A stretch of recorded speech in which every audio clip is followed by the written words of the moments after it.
Welcome back to Paper Route. There's another beautiful day. It's so amazing down here in South Florida. Sitting here with Ashley Nicole Moss, Corey in the cut, Woo Out West, PC in the booth, Mander Legend, and I believe we have our resident NBA insider, Antoine Walker, joining us. There he is. There he is. It looks like a beautiful day. Bro, why you got ESPN on the back? Why isn't that YouTube Paper Route? Can we get Paper Route? No. Hey, yo. Yo. Hey, yo. You know how it is when you wake up in the morning and you just throw ESPN on. That's natural. Oh, that ain't that. We gotta change that up. We gotta take that from natural. We want everybody to throw on Paper Route. We got Ashley Nicole Moss here putting her makeup. Yeah, this is what I can do. This is what you shouldn't be doing across the dinner table, but I can do this. You see how that works? I went to dinner. I went to dinner the other night. You pulled out the chapstick. I pulled out the chapstick. That had to have been the next day after we was talking about it. It was a business meeting though, but I thought that doesn't count. That's fair. I thought about Ashley. I pulled it out quick. It was just normal. For you guys don't know what we're talking about, Ashley says it's a big no-no to pull out chapstick when you're out with a lady on a dinner date, okay? We don't like that. And Antoine knew what time it was, so shout out to Antoine. He technically put y'all on game because I wasn't even going to say anything. Antoine knows some things. He knows things. Twan been around a couple times. Twan knows some things. For a very wise man there. Hey, listen, we're on YouTube every single day. Don't watch what Antoine's watching. Watch Paper Route here on YouTube, Monday through Thursday, 12 to 2. And also listen to us on all audio platform, but we prefer SiriusXM Faction Talk Channel 103. Corey, how are you doing? And what the hell are we talking about today?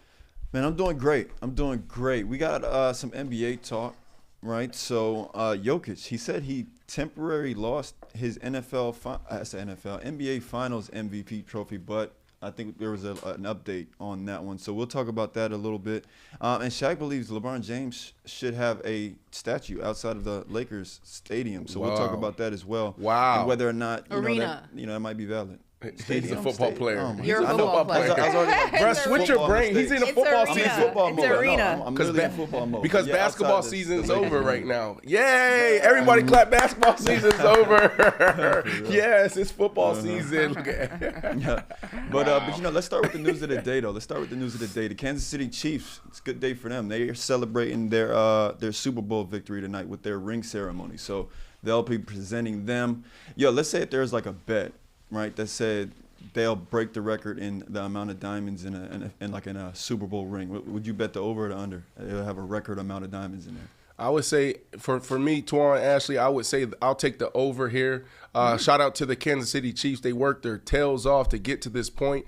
Every athlete, every player dreams to be in a situation like this. I never forget, Twan, and trust me, bro, I worked my butt off to bring you home the Lombardi Trophy to Chicago. When I was there, I thought I had a great opportunity. And every day I woke up and when I walked into Lake Forest and I walked into that facility, I saw all the greats. We talk about Hall of Famers all across the board and their pictures all across the facility. And you see the Lombardi Trophy just sitting there and you're like, oh, we're next. And what I would do, I would reverse engineer, Twan. Every morning I would walk in, or every year I would come in, I would say, you know what? What am I going to wear? Who am I inviting? What is going to be my message as we go down the magnificent mile?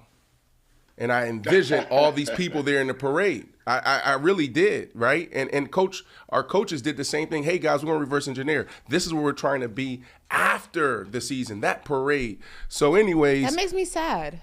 It's okay. It's okay. But shout out to the Kansas City Chiefs, right? They're getting their rings tonight. I'm gonna take the over. That's what it's supposed to be, right? We're supposed to get better I have a question. Year, right?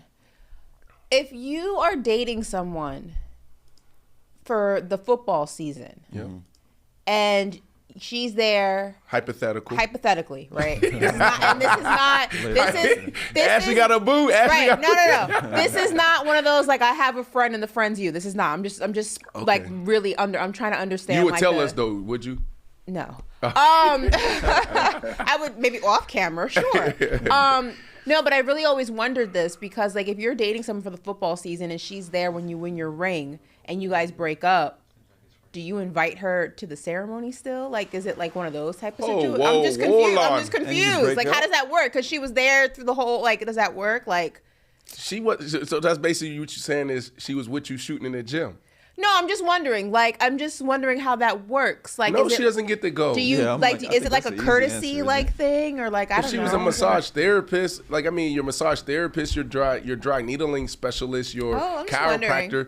But your lady, if she ain't there after, she can't come. That's crazy. Well, you know, in the NBA, you don't do a ring ceremony. Well, you do a ring ceremony, but it's during the game.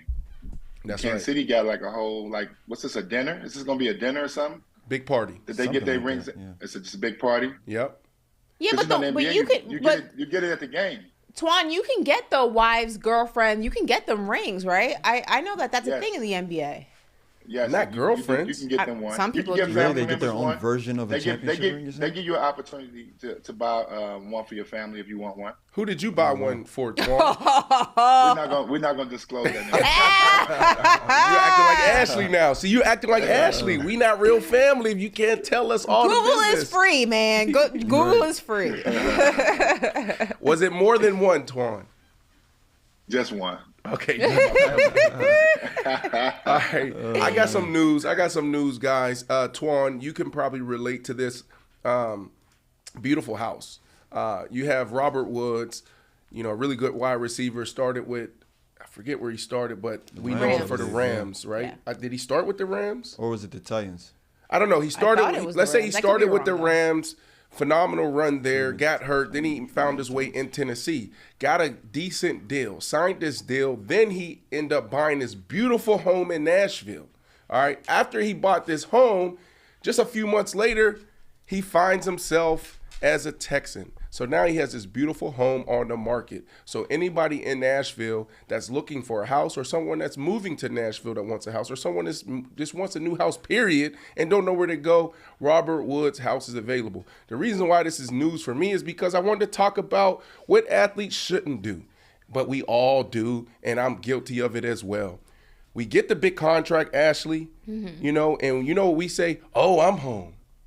I'm here forever. I'm going to buy this crib.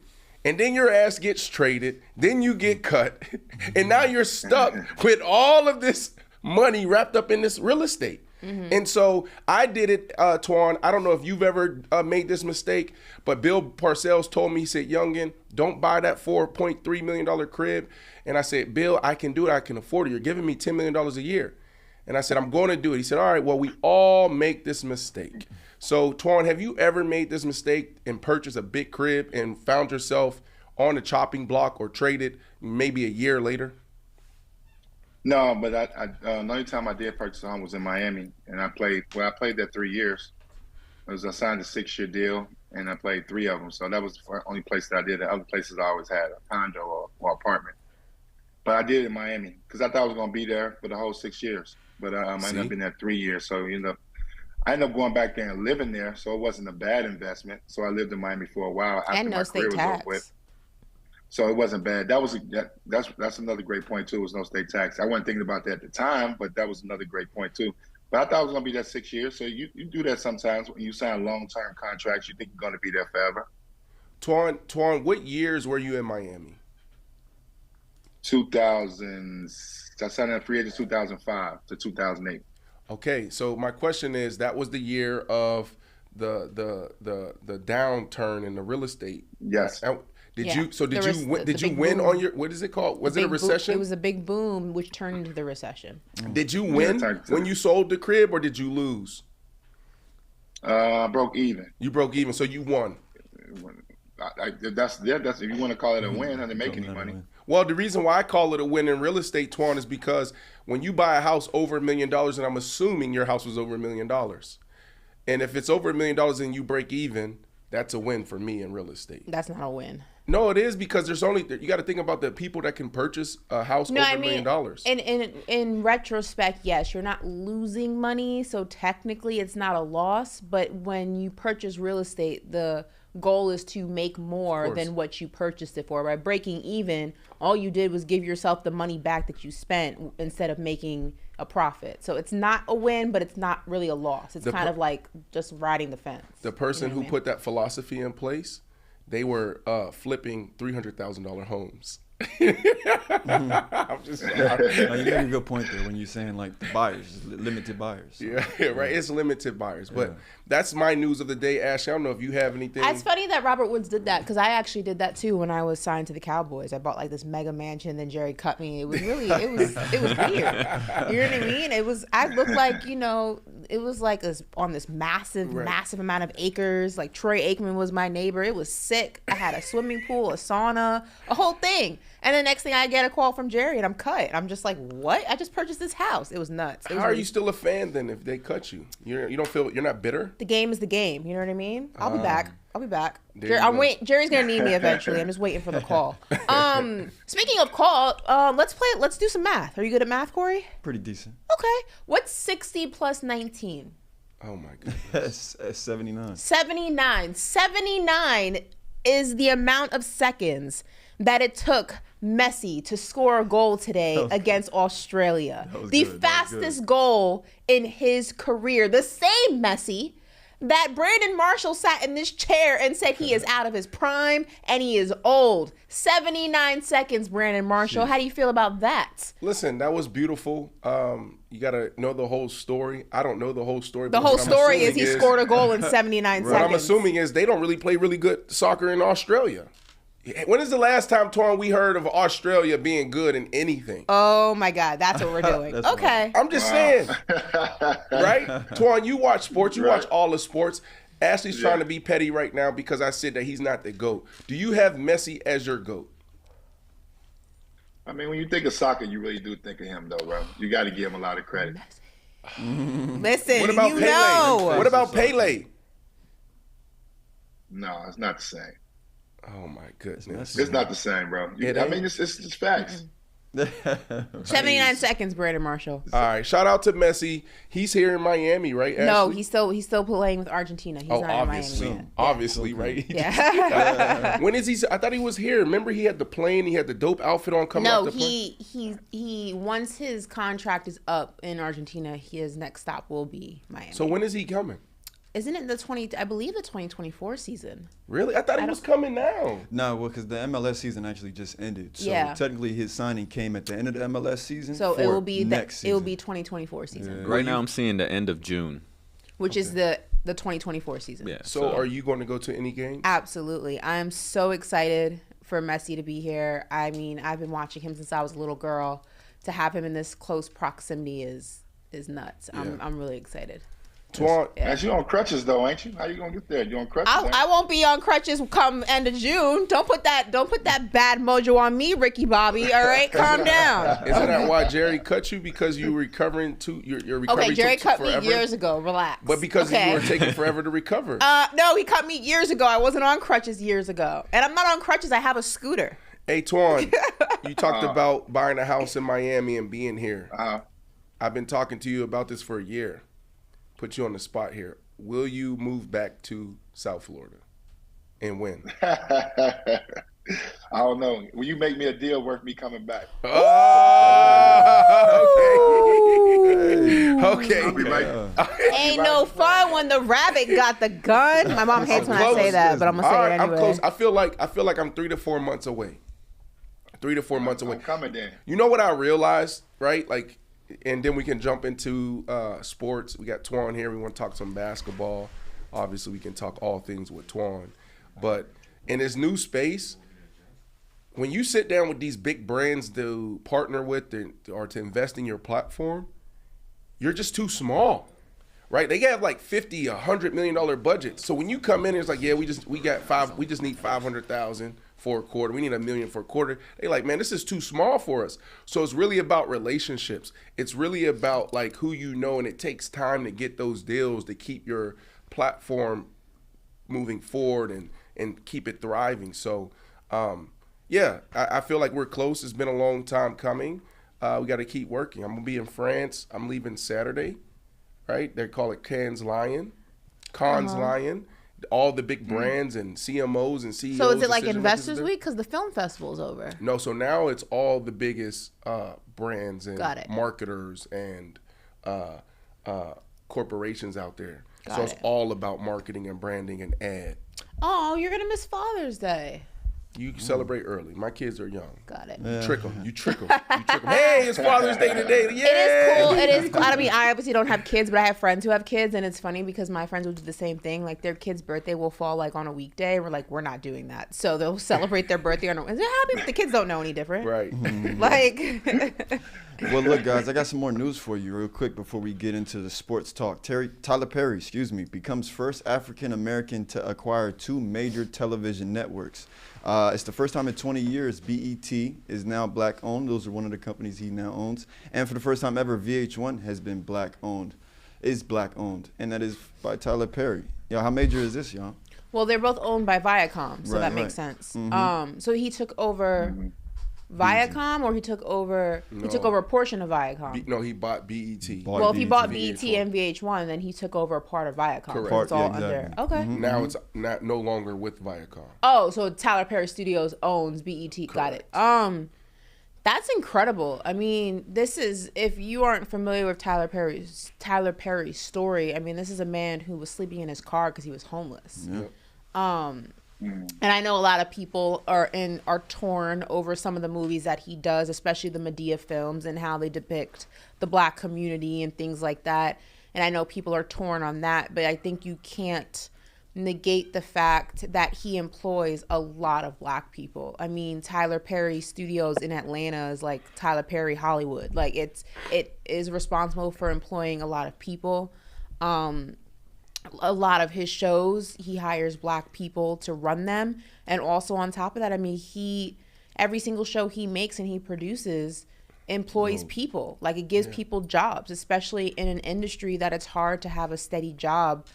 This is dope. I love this. Hopefully BET goes back to what it was supposed to be, and that is, black entertainment television. I think in the past few years, it's kind of deterred away from there. And hopefully VH1, they revamp that and bring back some of the things we used to love about that. But absolutely love that. Congratulations to Tyler Perry. That's huge. Yeah. Absolutely. Twan, this is big. For me, it's inspiration. It's interesting because I was driving in this morning and I was at a stop sign, so I wasn't on my phone driving, but at the stop sign, I open up my phone and then there's a clip of Tyler Perry. And Tyler Perry's talking about he had this event. He invested his last couple of dollars in it. He was expecting 1,200 people to show up, and only 100 showed up. So he went for broke. And he said, you know what, I didn't look back. This is the, part of the story of him being homeless, living in his car. And he's like, I knew I was supposed to be there. It didn't happen for me. And the result of that was me sleeping in my car for some time. But like, this is where I was supposed to be. This is what I was supposed to invest in. I knew it, right? So to see him go from that to this, Twan, it should be inspiration for all of us, right? There's a few blueprints that we have out there from our community, people bootstrapping, pulling themselves out of the mud. And so shout out to Tyler Perry. This is real big, and he does a phenomenal job bringing other people along with him. Yeah. Absolutely. I just want to point out Let's he get also paper route on employs. there, baby. Let's get paper route on there. Right. Hey, I DM'd him last night. That's a good move. I DM'd him last night. I said, yo, the next generation ESPN will look real good on BET.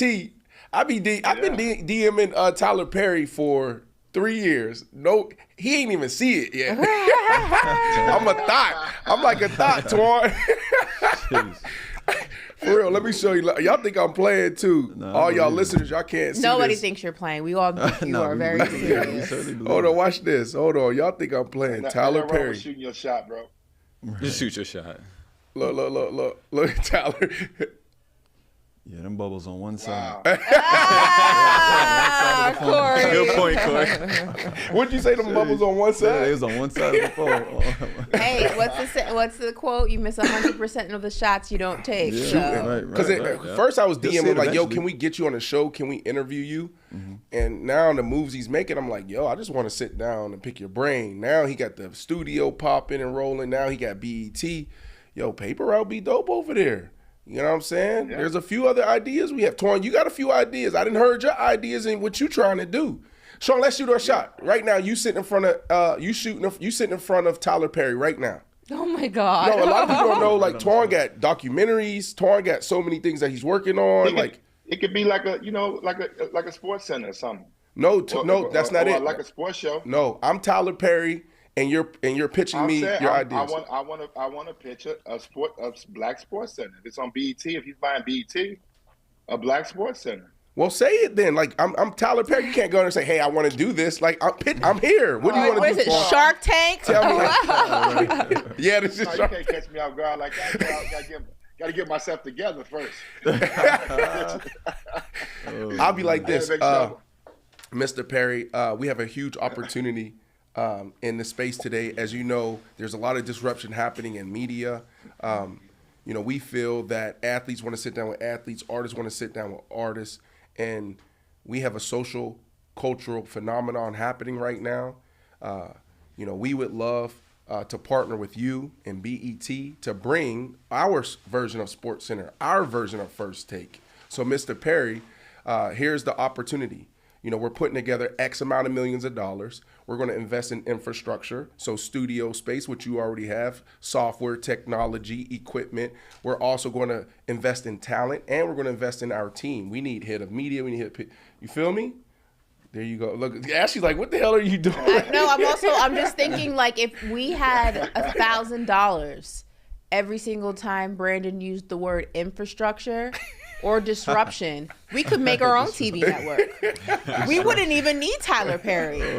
We would be able to do it ourselves if I had $1,000 every time he used those two words. Actually, let's add new media in there. New media, Yeah, right. infrastructure. I'm shooting my shot. Disruption. We would all be multi-millionaires. Well, some of us already are. But the rest of us. Listen, ain't nothing wrong with using a few big words, B. That's it. Those are his trigger words. New media, though. I like new media. There's nothing wrong with that. Hey, I'm taking my shot, Twan. We gonna both be in there. You gonna be there with me. You gonna be my support system. I would love to be in there with you. I never met Tyler Perry either, so I would love to be in that room. All right, let's. Somebody asked you, Brandon, if Tyler Perry did a movie about you, who would you want to play you? Wow, that's interesting. Yeah, that was a deep question right there, huh? 50 Cent. Jesus Christ. Oh, Lord. Okay, let's be for real. Morris Chestnut. Morris Chestnut. Morris Chestnut? I can see it. No. He played a football player. Idris Elba got to be the adult version of me. So you got to have the face. Idris Elba? Idris Elba. It's Idris Elba, first of all. And what?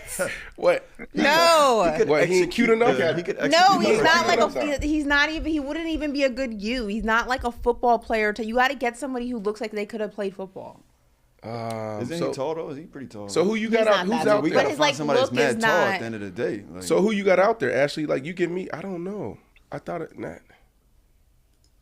Twan, you got anybody out honestly, there? it'd be Twan, tough who would on you his want end. to play you in a movie? If they were doing a movie about you, who would you I got want to play? BC chiming in. Terry Crews. That's tough. Terry They got to be Crews. 6'9", cute in the face. You know what I mean? It's a lot. It's a lot. Who you That's have? a lot. It's hard.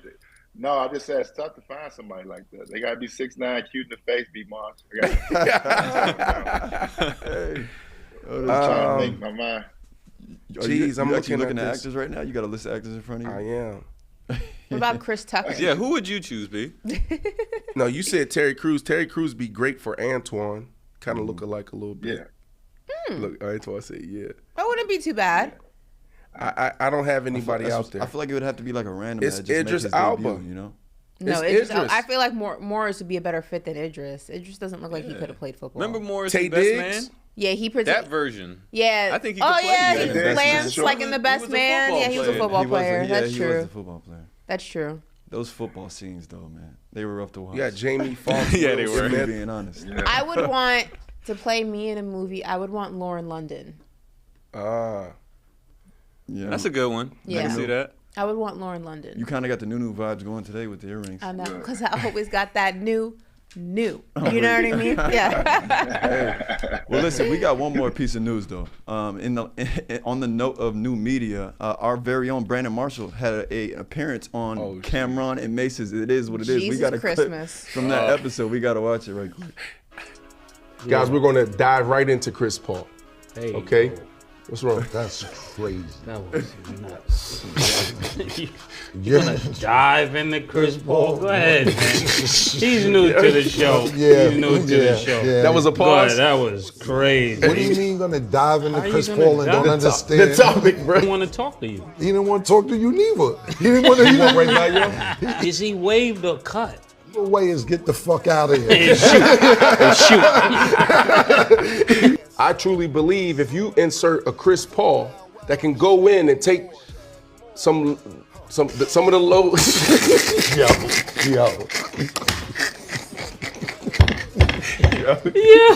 Yo. You were being so careful with each word. You're like, oh man, they got me. Yeah. You gotta talk about that experience. I walk away with two comments. One, man, how was that experience? Right. Well, it was amazing, bro. Like, really, Cam is a genius. Their partnership, their chemistry is awesome. But it was really tough for me, right? Like, you saw me stumble over my words because I was really thinking about it. On our show, if you were on ESPN or whatever, you know, we go up there and be like, yo, I really believe this. Insert Chris Paul. Like, that's not a pause on TV. On traditional.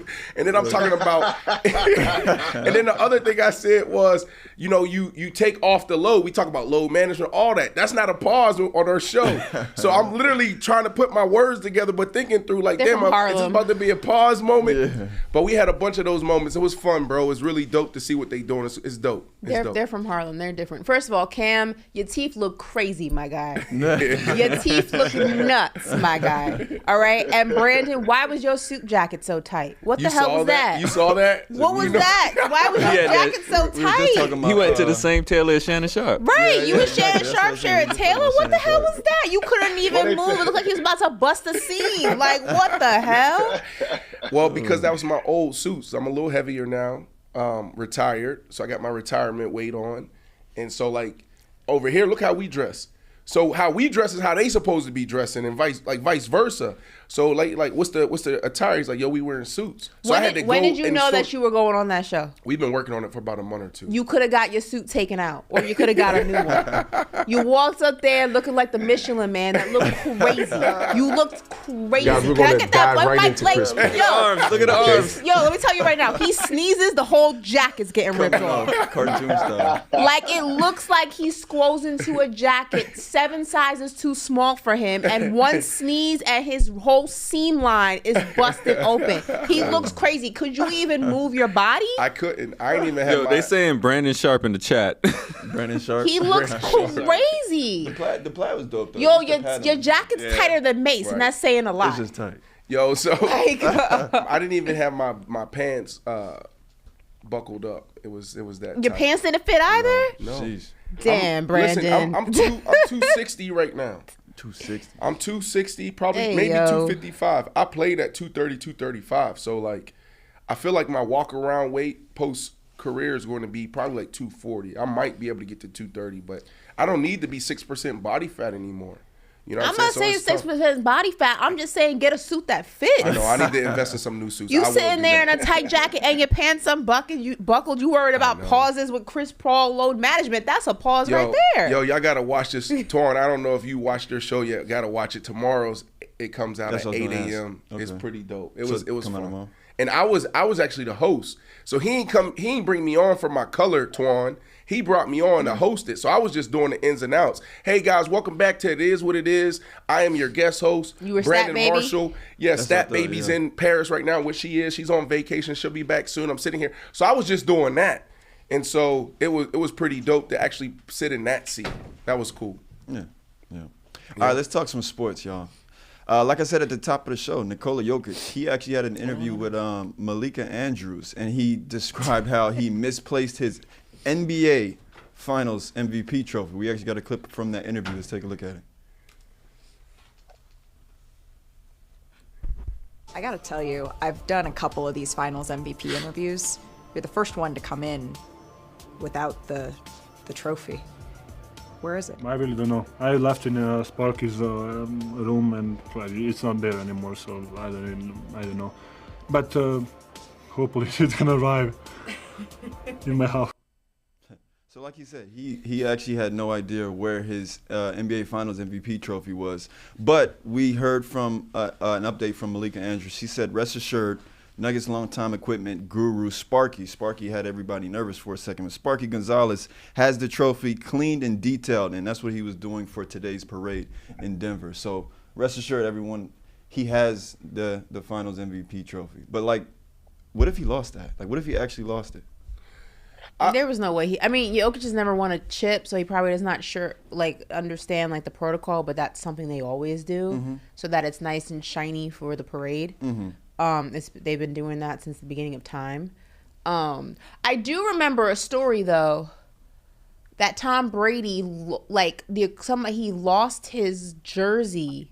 Yeah, no, somebody came in after the Super Bowl and took it. Yeah. Someone came in after the Super Bowl and stole his jersey that he won the Super Bowl in. Whole investigation. They did a whole investigation, and they were selling it, right? And yeah, they had to buy it. They had to buy it back. No, I think that guy might even be in prison or jail right now. This was like they brought in like feds. Probably a whole bunch. Don't mess with Tom Brady. Don't mess with the NFL. They brought in like the feds or something. Even if he did lose the Finals MVP, they would have had a new one at his door in time for the parade. Honestly it's not that deep.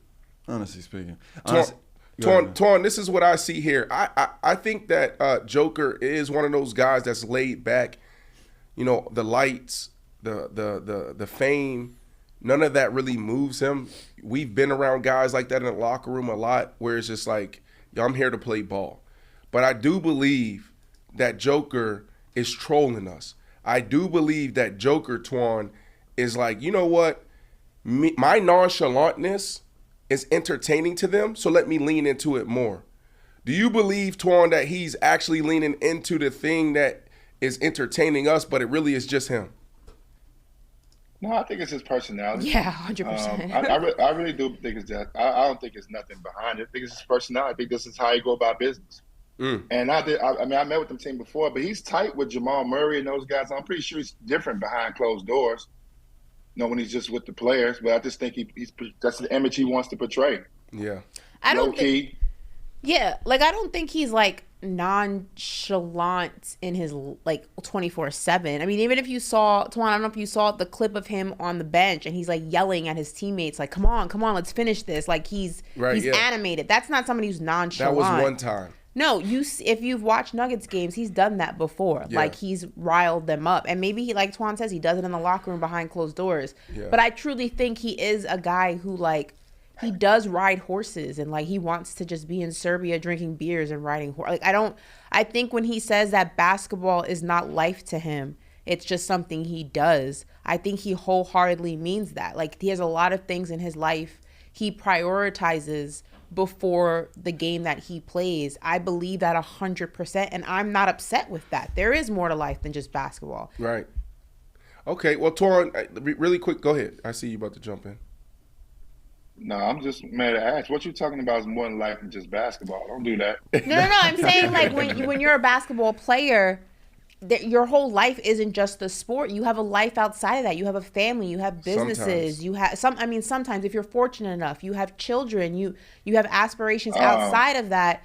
Whereas that doesn't mean that you don't take your craft seriously. It doesn't mean that you don't value what you do, and it doesn't mean that you're not going to give it 110% when you're there. But I think it doesn't consume you 24/7 to where that is your only identity. And I think Jokic is that type of player where it's like, this is what I do, and when I'm here 100%, but this is not my life. And I don't think there's anything wrong with that.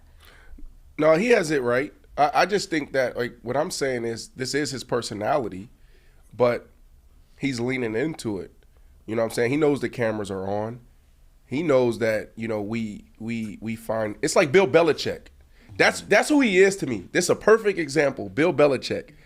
You know, the way he answers the questions, the way he approaches the media, he knows it's entertaining, but it really is him. So, you know, I love what Joker's doing right now. Before we transition really quickly, Twan, have you changed your mind on the Denver Nuggets potentially turn into a dynasty? It's been 48 hours since we had this discussion. Has anything changed your mind around this? No, I still believe that one-hit wonder. The Western Conference is tough. I don't think they're going to get back to the finals.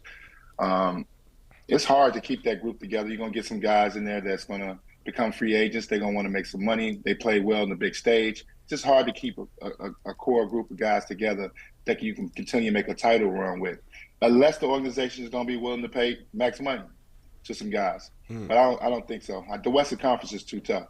Right. Okay. All right. You don't think Bill Belichick's really like that?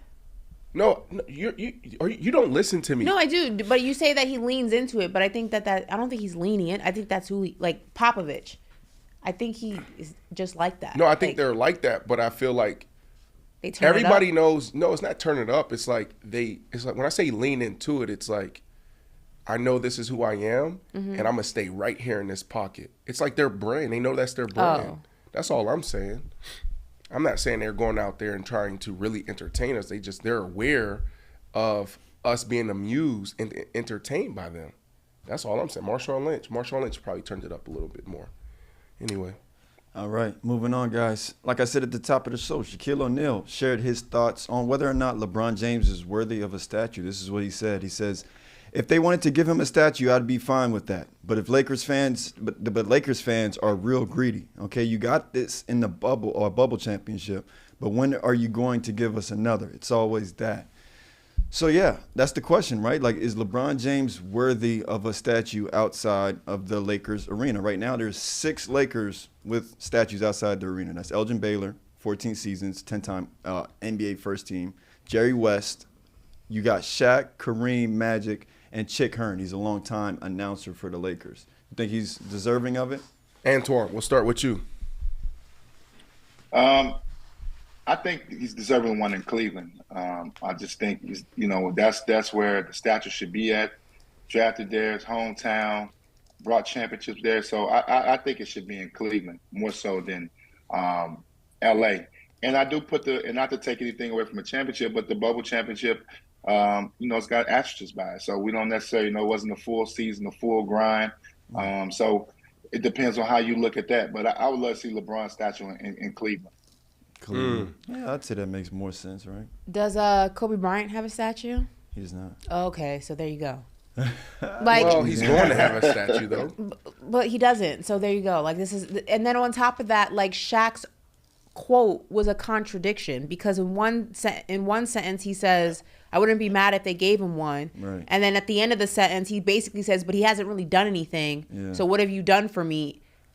It's like, okay, so if he hasn't really done anything in his tenure as a Laker, because there's that whole narrative surrounding the bubble championship, and you're acknowledging that in this quote, what has he done to get a statue outside of Staples Center, or what was once the Staples Center, amongst all those players? We're talking Shaq, Kareem, Magic. Like, what has LeBron done in that retrospect that he would get a statue outside of that arena? Like, let's take away the fandom and being Team LeBron and that's your GOAT. Cool, whatever.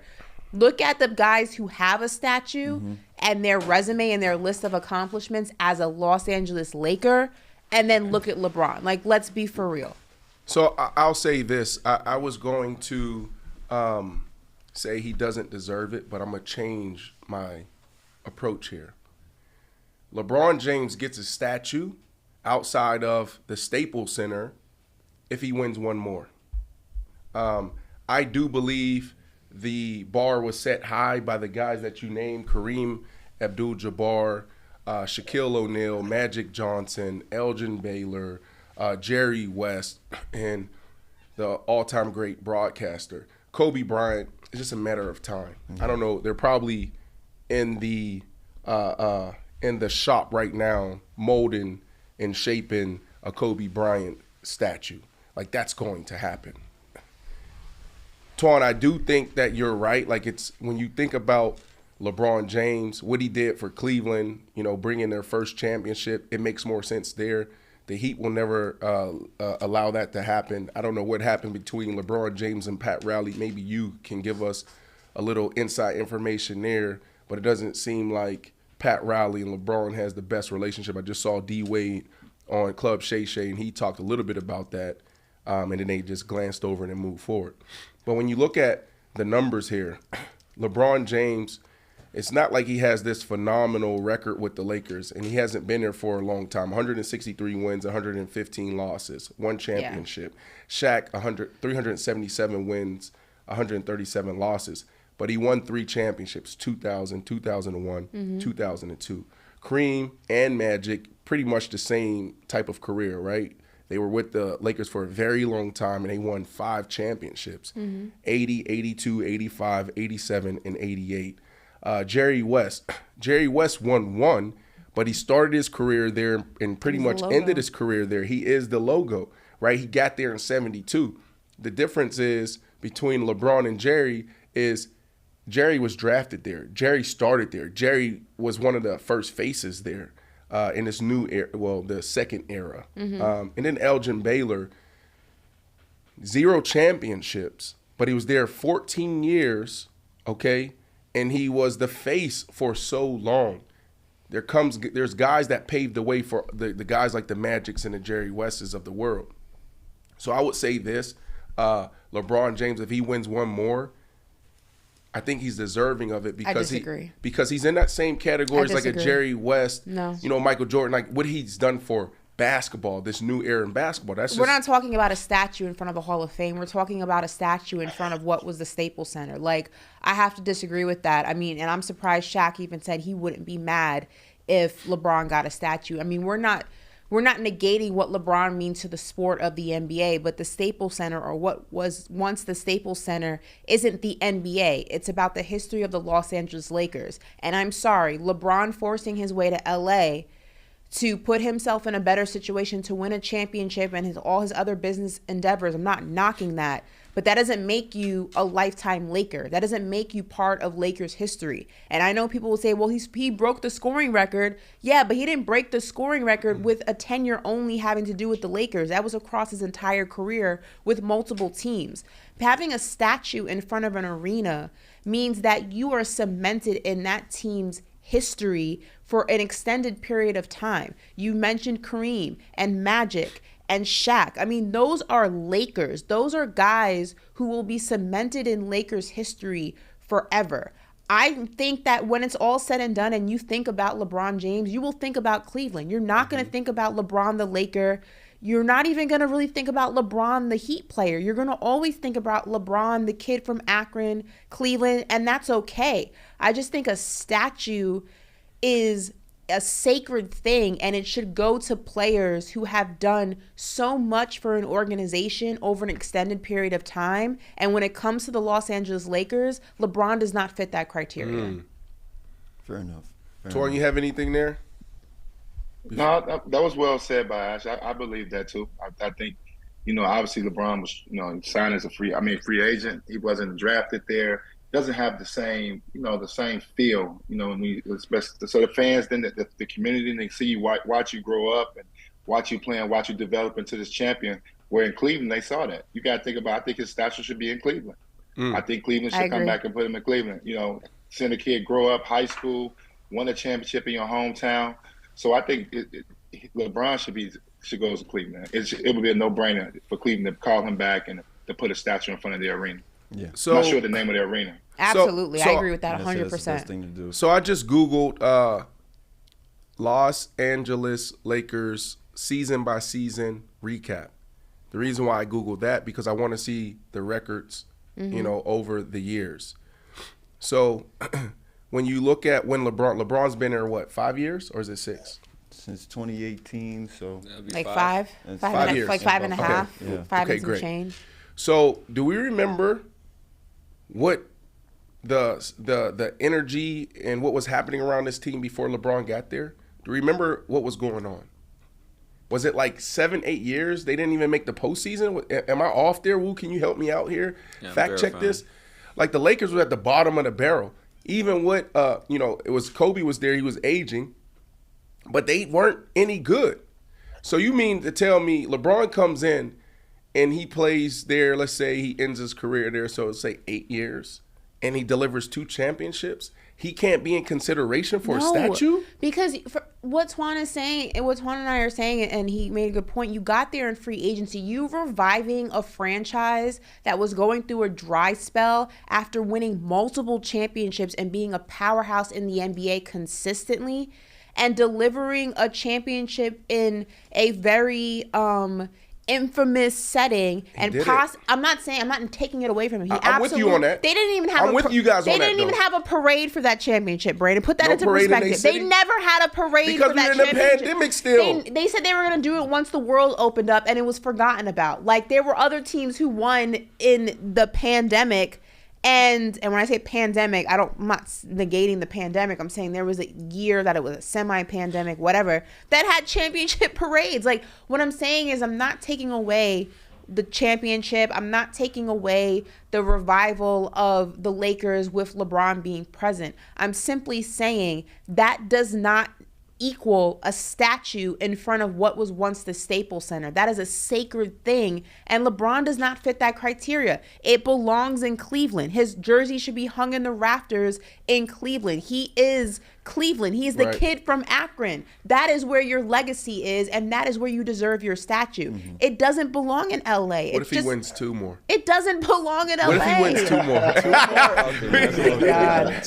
more? I was just gonna say that to answer what you were saying, in between that time, it was Kobe and then LeBron. They weren't a 500 team, and they averaged 45 or more losses every season. Come on. That's crazy. Come on. Y'all got Carmelo revived the Knicks after. No, he did not revive the Knicks. Yeah, he did. When Carmelo got to the Knicks, everyone started talking about us again. We went to the playoffs. How many times y'all go to the playoffs? We had multiple winning seasons. We never won a chip. But should we give him a statue in front of Madison Square Garden? Think about what you're saying. You can't even compare. Hey, listen, I'll say this. You got me with the Jeremy Lin thing. Good job, Ashley. And then the social media team, y'all cut up it so perfectly. Oh my God! But think about what you are saying, Brandon. Think about the play. LeBron he went to the championship and won it with the Lakers. You can't compare them to. And I'm not taking away the bubble. I'm not going to be that person. But you know that there's a lot of conversation about the bubble. That's true. Okay, there's a lot of people who discredit that championship. I'm not one of those people. I think a ring is a ring is a ring. But there are people who discredit it.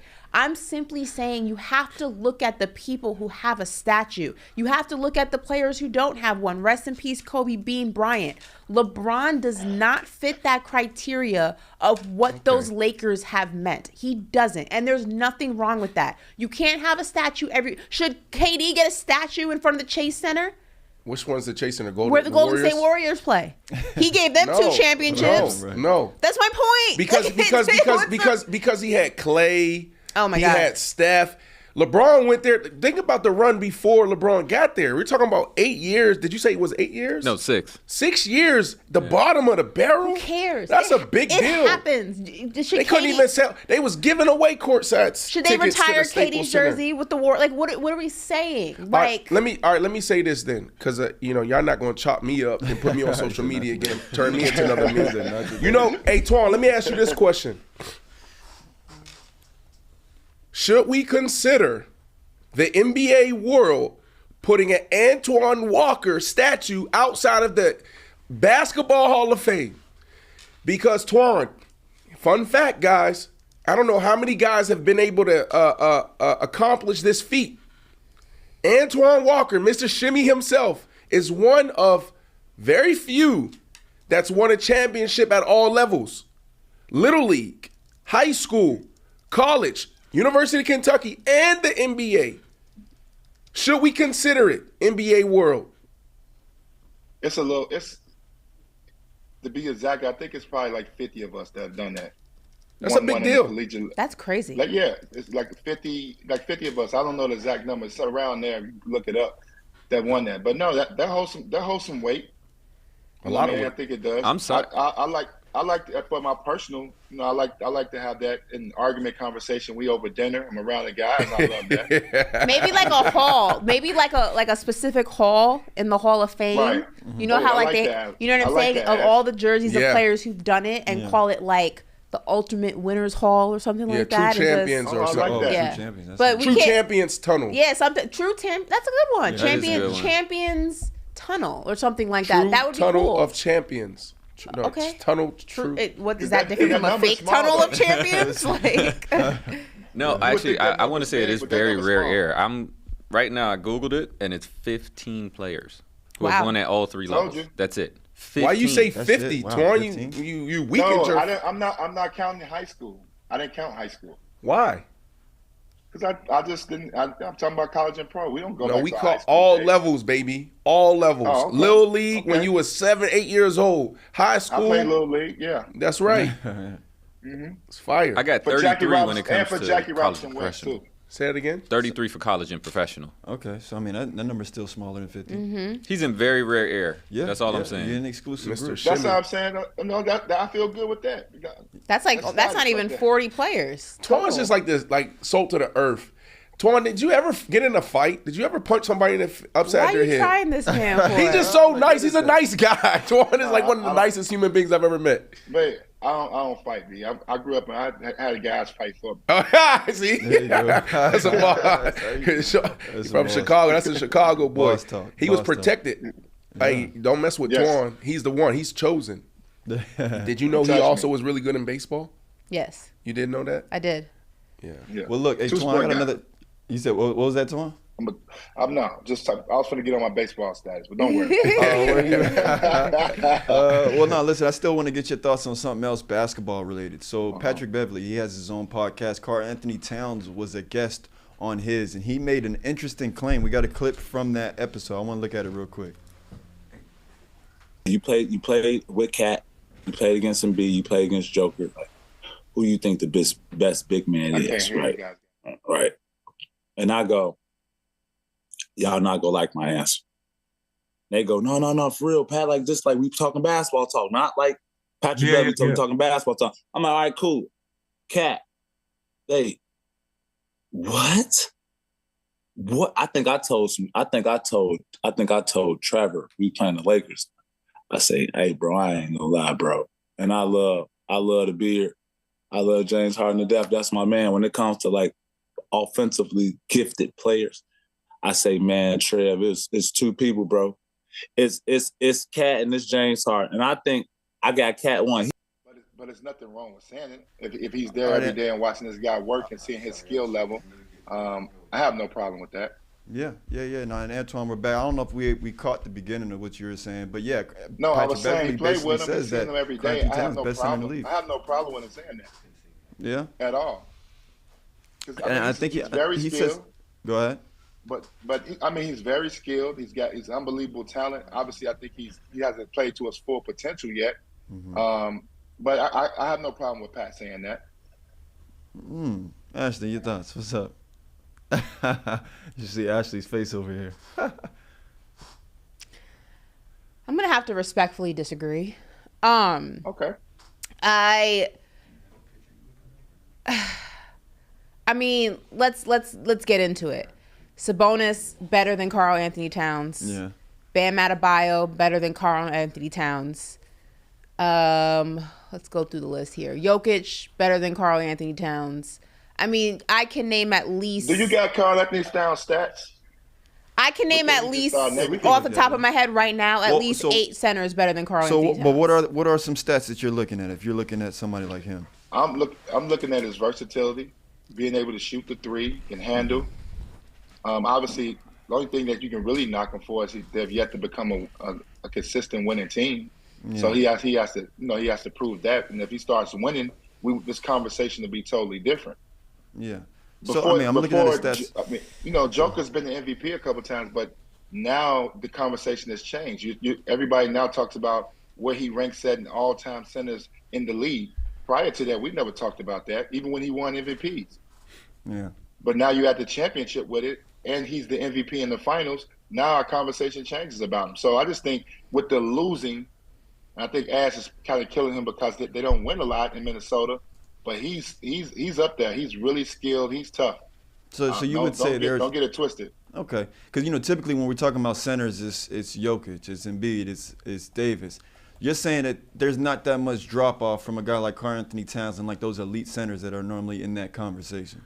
Not talent wise, not skill wise. No, he has all the skill set, all of it.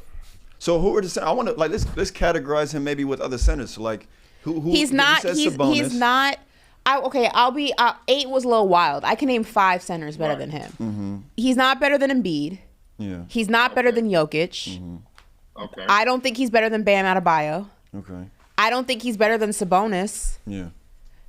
I think it's the wrong conversation, though. Like, the best center in the league, that's crazy. Like, that's crazy. And it has nothing to do with him not, the Timberwolves not winning. Like, Karl-Anthony Towns has gaps in his game.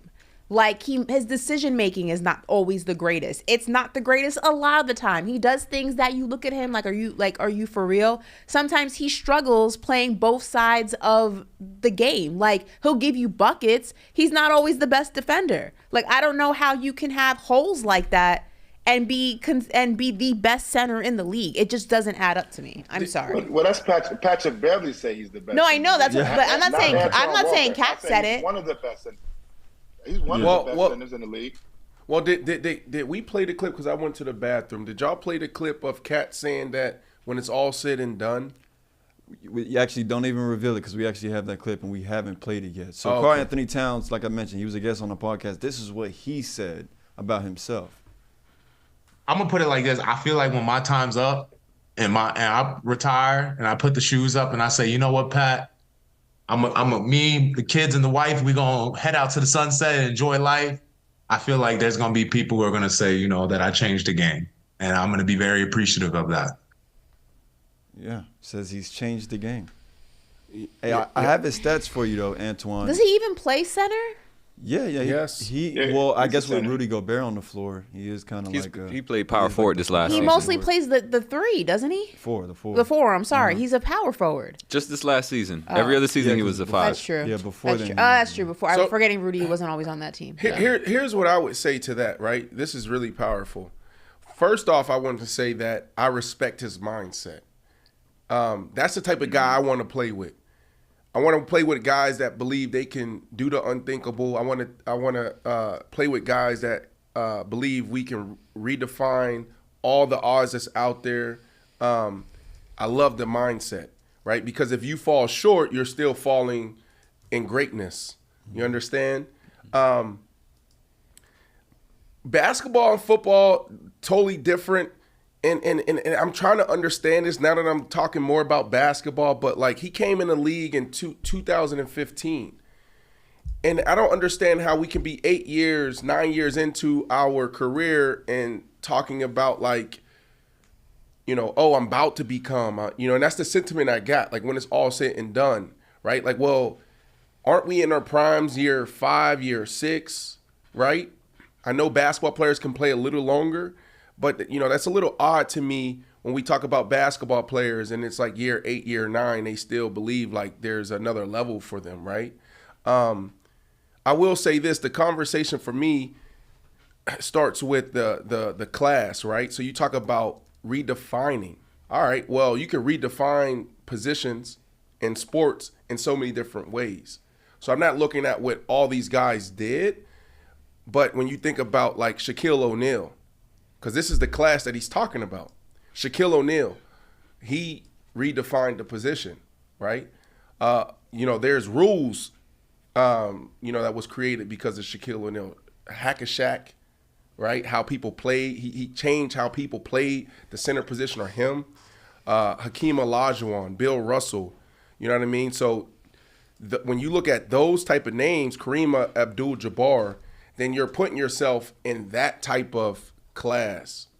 And so that's the question for me, Ashley, is Karl-Anthony Towns amongst those guys when you talk about redefining the position? I think that's a long-winded way of saying change the game. How? Right. Like that's what I want to. Like he said, change the game in what way? In what capacity? Well, you got to understand too. This is a new age of centers. So I would put Karl-Anthony Towns in the same conversations as our MVP, the Joker, where these guys are able to stretch the floor, shoot the three.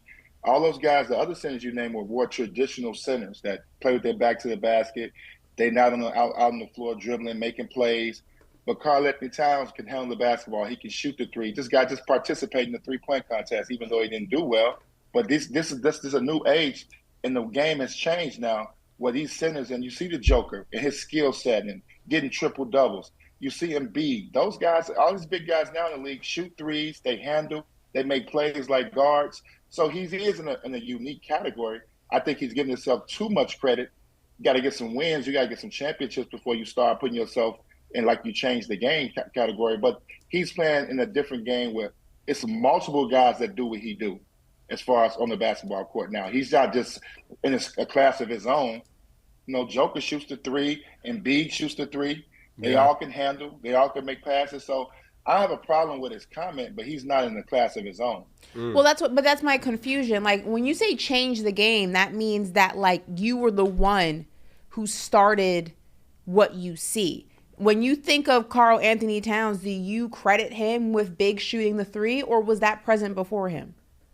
Well, I give myself a lot of credit for that. Okay, so there's my point. Like, you can't change the game if you weren't a pioneer in something. You get what I'm saying? Like, that's where my confusion's lying. Like, I can understand you have helped elevate the game. I can understand if you say you have helped change what a center looks like in modern basketball. I'm not going to negate that. I can agree with that because now, you know, you have a lot more centers who are playing that type of game, and you're part of that new wave, that new generation. But when you talk about changing the game, you didn't reinvent the wheel. Like, you weren't the first of your kind to do that. So when you say change the game, I'm just confused on what he means by that. Like, in what way? I understand that. Twan, you kind of slid something in there a little bit. You said, well, I kind of credit myself a little bit for that. Like, what did you mean by that? Because it wasn't power forwards shooting threes, shooting 600, 700 threes a season until I got in the league. I played a big part in changing that. You had some big guys that would step out and, you know, shoot threes, but not at the level I was. I was shooting 8, 9 threes a game at one point in my career. How many were we making? So I feel like I'm a part of it where I made it cool for big guys to step out and be able to shoot the basketball at 6'9". I was a big part of that.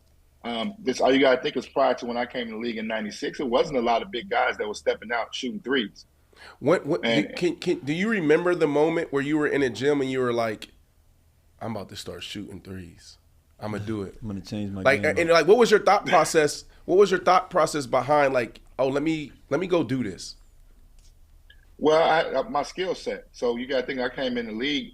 I was 6'8", 6'9", and I was trying to figure out. I was at the 3 position when I came in, and I was guarding the Scottie Pippens of the world, and and it was tough for me. So I found a position, I put the power forward spot and used my skill level where I could have an advantage. So my advantage was being able to step outside, shoot threes, and being able to dribble at my size. So it was just finding the niche for me. So I feel like I was a part of making it cool for big guys to step out and shoot threes. I remember I used to get booed in Boston. I used to get booed for shooting threes. I mean, literally get booed by my home crowd, in the beginning. Then when they started to see that was really a part of my game and how much an advantage it was for me. Then that's when they started cheering for me. That's when it started getting accepted. I mean, announcers used to kill me on TV because the typical thought process back then was that big guys should stay inside 15 feet. Yep. It wasn't so. That's why I feel like I helped change the game in that sense. So I don't know if Karl-Anthony Towns is meant it that way, but that's how I feel I helped change the game to make it cool for guys 6'8", 6'9" to be able to step out and shoot the three. Right, but that, like I'm saying, changing, like what you're saying is changing the game. What Karl-Anthony Towns has taken something that was already in the direction of change and just elevated it, because 40% from the three is extremely impressive. Yes. So you've taken a formula that already existed and you elevated it. That doesn't mean you changed it. That just means you heightened it. That's why I'm confused by the statement. Okay, let me jump in here, and Wu, I know you got something that you go ahead, Wu, before I jump. I was just gonna say it was right after the 99 and 2000 season. Twan went from 285 3-point attempts to 603. God damn. He started going crazy with it. 645 the next season. My God. Yeah. He started going crazy right around 2000, man. And ball hog. I also wanted to point out the best 3-point shooting center last year was Al Horford. Really? Oh, I'm not shocked there. So listen, this is Brandon Marshall, Ashley Nicole Moss, Antoine Walker, Wu, Out West, Corey in the cut, BC in the booth, Mander Legend, here on YouTube, SiriusXM Channel 103 Faction Talk. Before we move on, I do want to just put this out there. Karl-Anthony Towns.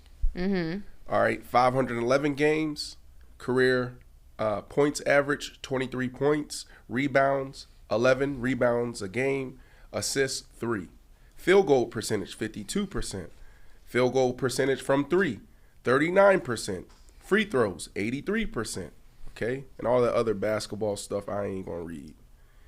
Now you got the Joker, 596 career games, 20 points a game. That's his career average. So Karl-Anthony Towns have the edge there. Rebounds, 10.5 for the Joker. Karl-Anthony Towns has the edge there.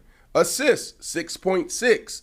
So Joker has the edge there. He's averaging 3 more assists than Karl-Anthony Towns, the man that came out and said, I will redefine, or they will say that I changed the position. Or what did he say? Change the game. Change the game.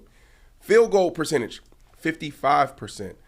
Field goal percentage from 3, 34% for the Joker. And then free throws, 82%. So what Karl-Anthony Towns is missing, it seems like to me, is a legendary run. Because his numbers, Ashley, is damn near better than the Joker's from a career standpoint. And the Joker got way more games played. Good but point. You got. Let me answer that. Why? It's the numbers. It's the numbers. Yeah, I'm looking at the the numbers stats, game, man. the They numbers very game, comparable. The numbers game is real, but you got to think about this. Those numbers don't create. I mean, the wins and losses is what it's all about. He's in Minnesota. I know, but you can put up big numbers on a bad team. We don't get a lot of credit. You don't get a lot of credit for that. What the Joker's doing and winning NBA titles, it speaks more value. It speaks louder. Wow. That's where the difference is at. So the Joker, where the Joker has the nod and the edge over Karl-Anthony Towns, is field goal percentage, and I want to say Do y'all remember? Let me ask y'all a question. Do you guys remember when Kevin Garnett was stuck in Minnesota, putting up big numbers?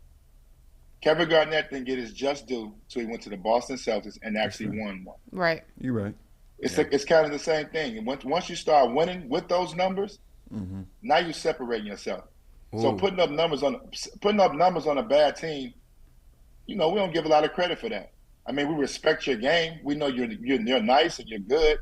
That's why we had this conversation about Dame Lillard. He puts up all these crazy numbers, plays great, but he ain't been on the big stage. We waiting to see him on the big stage. Obviously, he's been in the playoffs. We want to see him on the big stage. We want to see him in the finals. That's why we want him to ask for a trade and go to a better team so he can have a shot to play on the big stage. Can guys? Can you guys see Karl-Anthony Towns ever on a move? I think so. Could you see him on a different Yeah, team? for sure. Is this the year, Ashley? Got a big BC saying rumors he going to the I don't Nets. know. I don't think. Yeah, he's got a hefty contract. It's going to be a little bit hard to move. But that. if he's, I don't think it's this year. I think that the Timberwolves aren't a complete lost cause. I think there's a lot of promise there. They have a nice little group of guys there. They were in the playoffs this year. Were they a play-in team?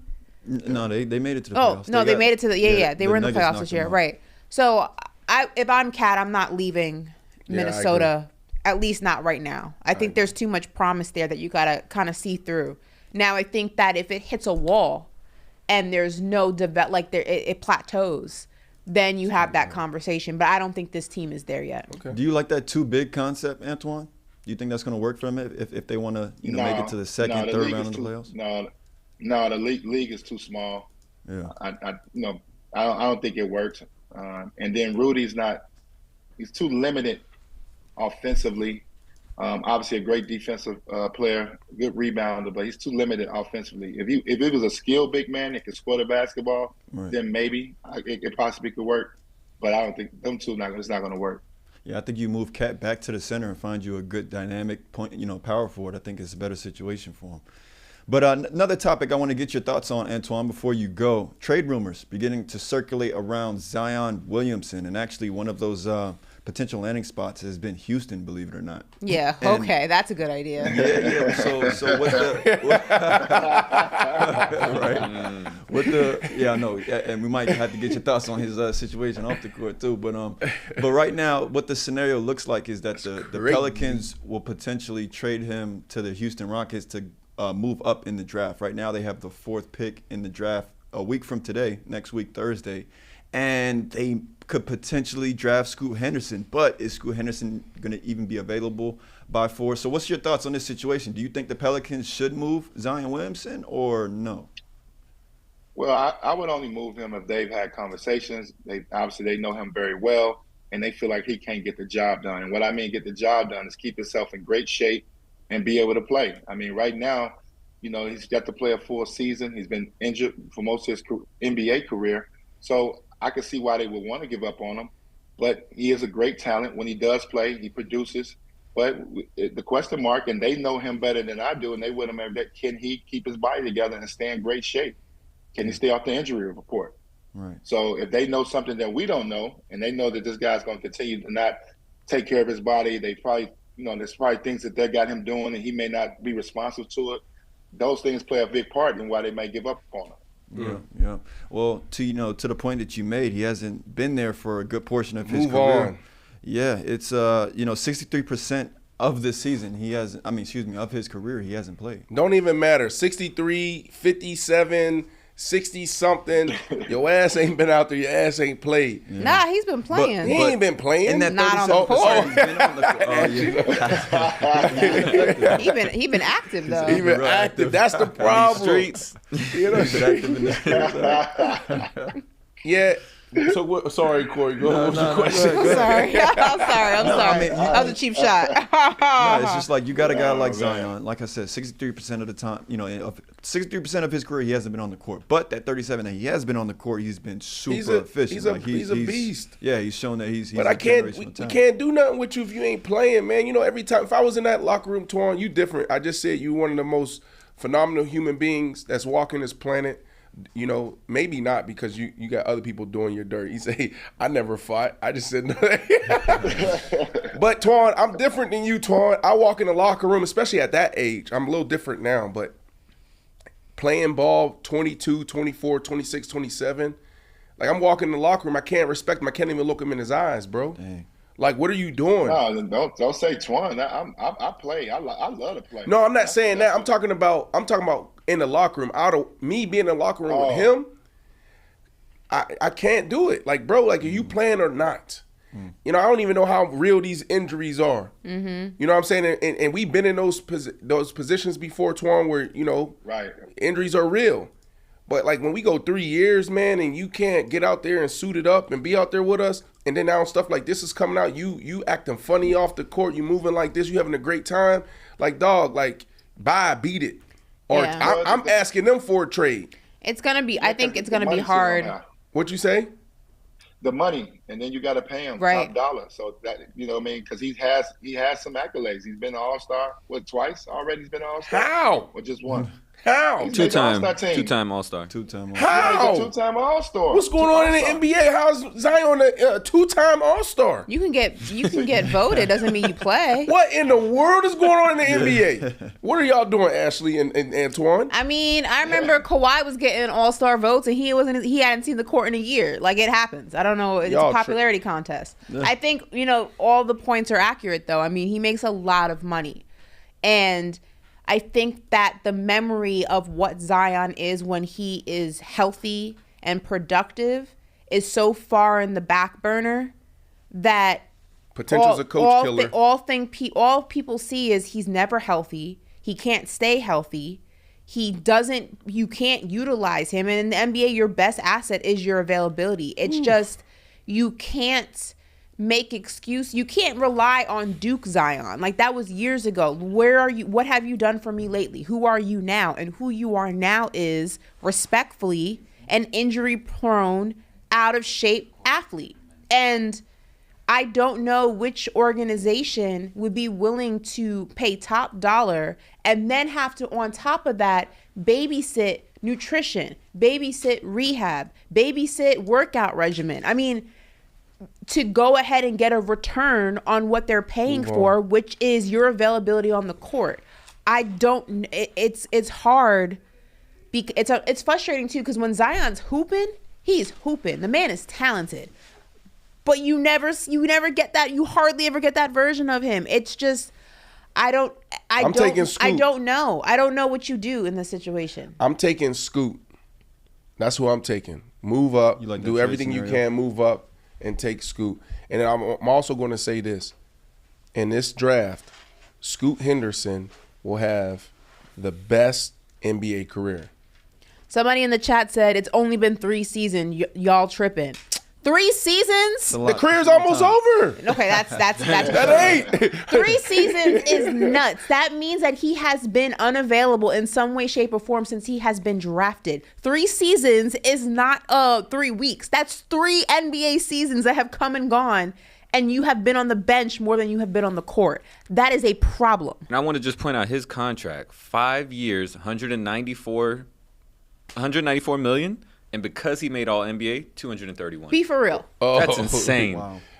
Jeez. Right. To only play 60%. All right, so you're the general manager. Antoine, before you go, we're about to let Antoine go. Yeah. Well, I have a question for him before he goes, but go ahead. We got 2 questions for you. Go ahead. Because we love you so much, we want you to stay forever. You're the general manager of the Pelicans, okay? What do? Are you going to move on from Zion, or are you going to try to lean into the potential a little bit more, and that's a pause, I think? I don't think that's obviously you had to pay him, so your back was against the wall. You can't let a talent like that walk out the door. But you got to know him. My thing is, they know him. They with him every single day. Twan, you're not answering the question. You being nice guy again. Twan, what are you doing? Are you moving on from him, or are you keeping him? It depends if I can win with him, man. That's the bottom line. And if he fits into what we got going on, and obviously giving him the 5-year deal. They made a commitment to him. They believe that he's going to get it right. And it's a wait and see process, but he has to. You got to understand, he has to do something with his body to get himself prepared to finish this contract. Because he's missed more games than he's playing. Right. So he has to do something with his body. But it's hard, B. You know it's hard to find a generational talent like this. I'm taking Scoot. Just let it walk out the door. Scoot's right there. I like Scoot Henderson. Don't get him? What if you don't get him? Find a way. You move up. What if you trade Zion and you don't get him? Man, I'm taking any of those top 3 in the draft this year over Zion right now. But I will say this before Ashley asks you the last question. Sometimes situations like this, off the court, get you right on the court. Sometimes. Right? Like, this is a big moment for him. It's a defining moment for him. Same thing with Ja Morant, right? When you go through this y'all wild for this. You just want to update a picture, Ashley. That's insane. Wow. That's crazy. That's crazy. Go ahead. Shouts out to BC. That's nuts. Go ask your question. Wow. What you mean? He did it. He posted that work in. We put that work in. Hey, man. Y'all hear Twan? That's why he got no legs. That's what he been doing for the off season, man. Y'all cloudy. All right, I'm going to stop for a second. All right, listen. One more thing, Tom, before you go. A fellow Boston Celtic, Kendrick Perkins, said that he wants Ja Morant to land in Miami, saying, quote, "That's the culture. That's the organization he needs to go to." Any thoughts on that statement? I haven't thought much about where he should go, but if that's one place where he's going to have to get his act together. Pat Riley wants a tight ship, and his focus would be strictly basketball. I know that. But with some of the things that's going on off the court, do you want him in Miami?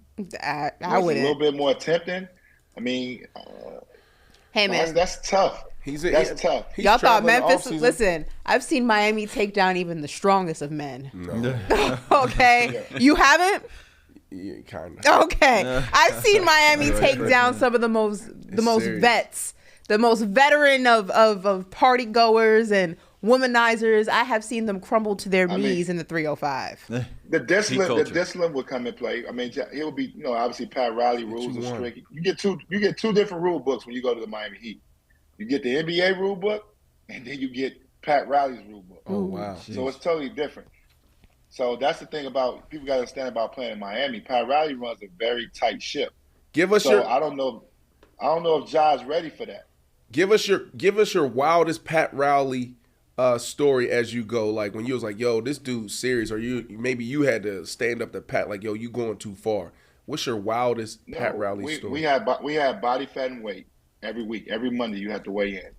So me, Posey, and Shaq weighed in, and we didn't make our number. So he gives you a number. Like I had to be 8% body fat. Shaq said, he had to be 8%, and then Posey had to be 6 as a wing. And y'all know how skinny James Posey was, Mm-hmm. right? Mm-hmm. You know how skinny he was. So we didn't hit our number. I'm talking about like I was 8.5 and not 8.0. He suspended us for the whole West Coast trip. Wow. That is a true story. Yes, and he suspended us the whole time, and he left the strength coach back, and we had to do 2 a day. No, but that's a true story because years later, James Johnson was kicked out of training camp because when he weighed in, James Johnson, who used to play for the Miami Heat, when he weighed in, he didn't meet his body fat percentage number, and Pat Riley said, "You're clearly not ready for training camp, so you can go home," and missed entire camp. Wow. Missed entire camp. No joke. Every player ain't built for that discipline, and I think, and I know it's getting off the beaten path, but I think that's why Kyle Lowry struggles in Miami a little bit. Love it. You know what I'm saying? I think that's why he struggles a little bit. But Pat Riley don't mess around. I told you got Pat Riley rules and the NBA rules. And let me tell you how crazy it was to even add to that story. So he fined us so much money. So, you get your paycheck, but you see your paycheck, y'all see the fines on the side. So we went for our money back to get the fine money back. And they gave us half of it back because we were in shape. Right. The fine was that we was out of shape, but we were actually in shape. So we actually won that and got our fine money back. And that pissed Pat Riley off even more. No, it's a good story. Man, you know that little slip. It's the technical fouls. You know what I mean? You get the fine money. They take it out your check. Right. Yeah, you got body fat. You got body fat and weight. You're like, I'm in shape. I'm in the best shape of my life. When you don't make your number, he fines you. So love it. Zion needs something like that. Yeah, I love Angel. It's just, what the thing is Miami as a culture, right team for a player like Ja, for a player like Zion. It's just the wrong city. Man, they'll be all right. Right. It's the wrong city. It's the right team. All they got to do. This is the cheat code. Get you one lady, move her like she got to move in, and she got to hold you accountable. I'm telling you because you got to come home. You got to come home every night. That doesn't stop. I'm not even going to I understand. All right, Twan, we love you. Twan, we love you, bro. Jeez. Appreciate you, Twan. All right. I'm not even going to start with him. I'm not even going to start with him. He acting like you having one girl going to stop you from doing what you want to do. We haven't seen that story play out multiple times. She ain't the one. Ash, come on now. I already know how you move, right? So boom, you dating the guy. He don't come home at 2. He don't come home. Mm-hmm. What you gonna say? What you gonna do? You might not be there. I won't be there when he gets back. Okay, that's what I'm saying. So you get the right I won't be there when he gets back. I'm telling you right now. Like you just said, you've seen the strongest of men be broken down by the 305 in Miami, right? Women, okay, it's every man's downfall, and it's also every man's secret power. Listen, I'm one of one though, baby. There's not a lot of there's not a lot of me's walking around. There's enough. There's not a lot of me's walking around. You are one of one. You are unique. There's not a lot of me's walking around. I want to say that. But there's a lot of amazing women out there that pushes men to manhood, to become greater, right? So it's the accountability, and it sucks that women have to play that role. You know what I'm saying? But women are always farther along. If the right lady comes into your life and she says, this is what it is, if you love her, right, and you really want to be with her, you're going to change something. You just said keyword, if you love her and you really want to be with her. That's not the case though for a lot of let's be honest. Let's stop beating around the bush here and let's get real. A lot of men, especially men who are of a certain status and have certain professions, don't want women who challenge them. Because things come to them naturally, very easily. They're accustomed to getting their way. They want a woman who's just going to play her position. You're not going to stress me out. I'm paying for X, Y, and Z. Just be quiet. Be here when I need you. Don't stress me out. Don't question me. Don't ask me where I'm going. Don't ask me who I'm going with. It is rare that a man in a certain position wants a woman who's like, you said you were going to be home at 10 o'clock. It's 12. Where you been at? Like, a lot of men don't want to hear that. They want to be like, yo, stop talking to me. Like, I'm paying these bills. I'm doing this. Get out my face. So I hear what you're saying. Yes, a woman can be your greatest asset if you are mentally and if you are prepared for that. If you are grown enough to handle that. And a lot of men are not in that space. They're not. What they say, everything's for sale. Everything has a number, right? And so I take that to a man. Every man has that one lady that comes around. Sometimes. And so let me say this. All right, so you say these men with this status and this certain type of career, whatever. What do they call it? What are they calling this new thing now? Like last couple years, something man. What is it? What? A yes man? What are you describing? Man's man? No, the gentleman that passed away, he used to call, like, what is it? That was talking about women and men. You talking about something man, like it's basically what you just said, like Renaissance man? Hell no, bro. No, sorry, BC. Renaissance man, like what did you say? There's a men of a certain status. What did you call that? I just said men of a certain status don't want Kevin yes Samuels men? used to say it. I was trying to think yes of men? No, what did he say? Like when women that was at a certain standard, he's like, you have these men that you're chasing. That is he said it was a title for it. But anyways, okay. High value. There you go. Value. Thank you, That's Christy what O. value. Dang, y'all, come on. Thanks, I've Christy never heard that before. So high value man. That. Okay. All right, let's say we have a high value man. Okay. That high value man, give me 3 amazing women right now that a lot of guys that probably want to be with. How am I supposed to know who men want to be? Like, Woo, give me 3 women. You mean like famous women? Yes, it could be. How would I know who they want to be with? I don't know them personally. Do they have a relationship or single? Woo, any women. I don't Rihanna. care. Go ahead. Who else? Beyonce. Okay, yeah. keep going respectfully because they're in a relationship. Zendaya. Respectfully. Zendaya, yeah. Who else? That was 3. Megan Good. Cool. All right, boom. Megan Good. All right, so you take this high value man, and you give him one of those ladies. Okay, and when she lay down the law, guess what's gonna happen to that high value man? He gonna get in line. That's not. We saw that with Jay-Z. We saw that with Jay-Z. And guess what? Boom. He went out there and started writing songs about it. What? Hey, nobody win with a Family Feud. He started writing about it. He changed up. Like he made a mistake allegedly.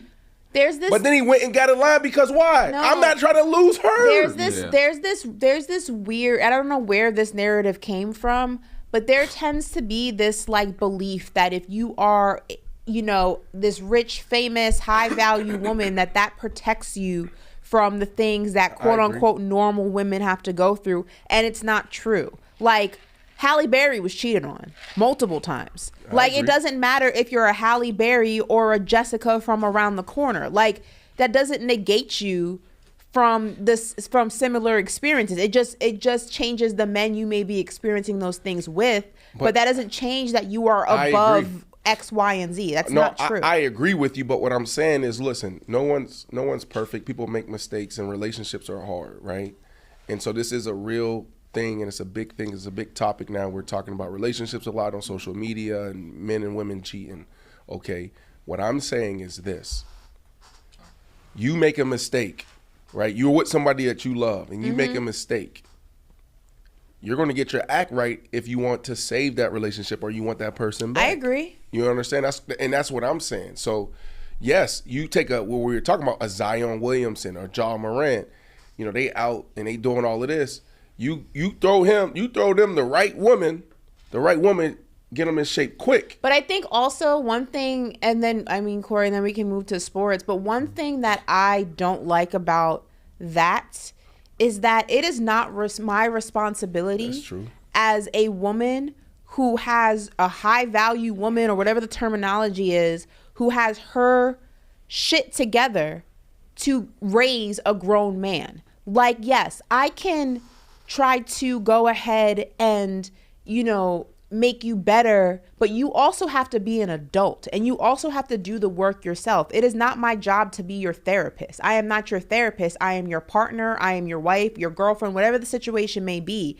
And it is not my responsibility to teach you how to respect me, how to value me, how to honor me, especially if I'm doing those things for you. If you can't do that, that's an issue between you and yourself, and you need to figure out why. It is not my responsibility to mold you. And I hope that women know that you do not have to raise a man. He needs to do the work himself. Facts. And y'all need to go ahead and grow together. But he is not your child. He is your partner. And once he becomes your child, you have no use for him. 100%. I agree with you. But the reality is, too, that, man and women are going to make mistakes. Absolutely. And 100%. What you do in those moments is going to define the success you have.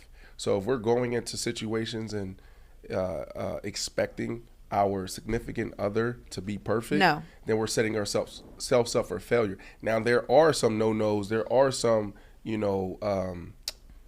there are some things like we shouldn't put up with, right? But there are a lot of things that we can work through, right? And we got to be mature enough to be I absolutely agree with that. Nobody is perfect. Mm-hmm. And you should give people grace, especially in a relationship. People are going to mess up.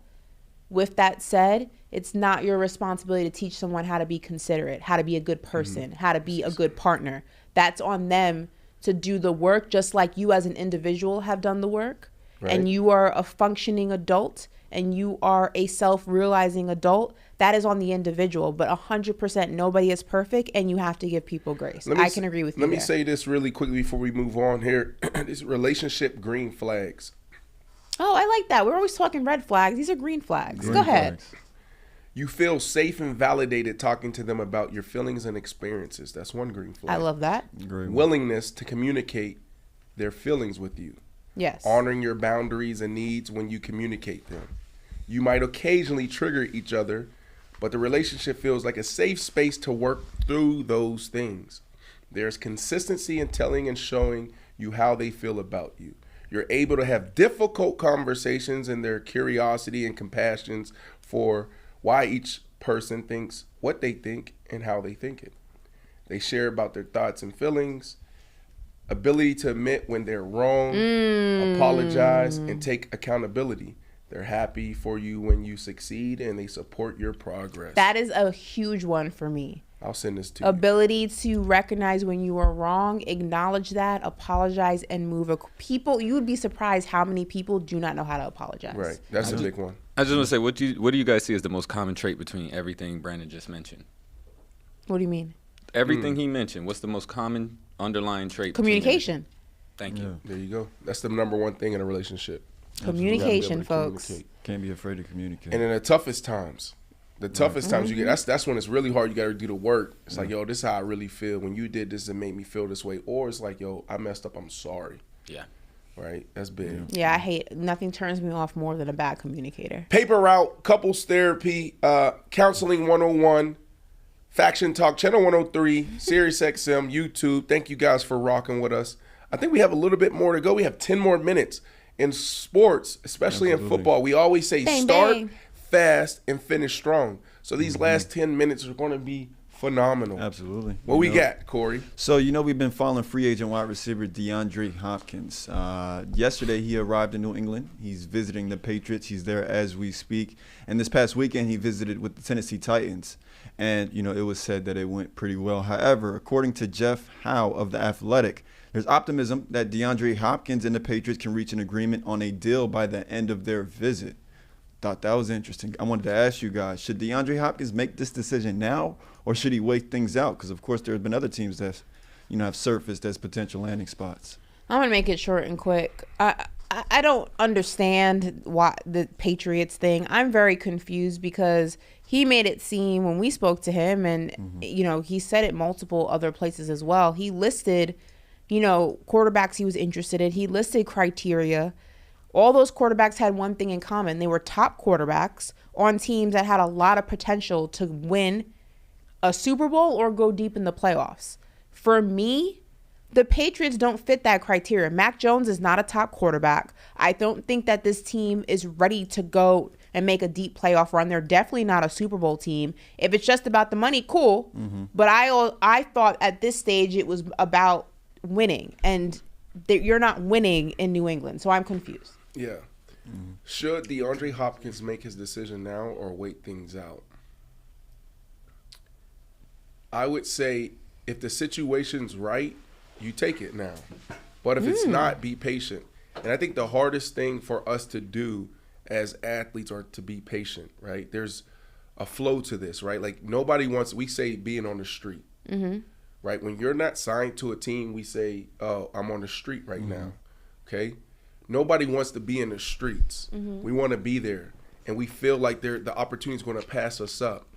But what happens, and we're seeing it already in some of these mini camps, this guy goes down with an ACL, this guy goes down with a hip.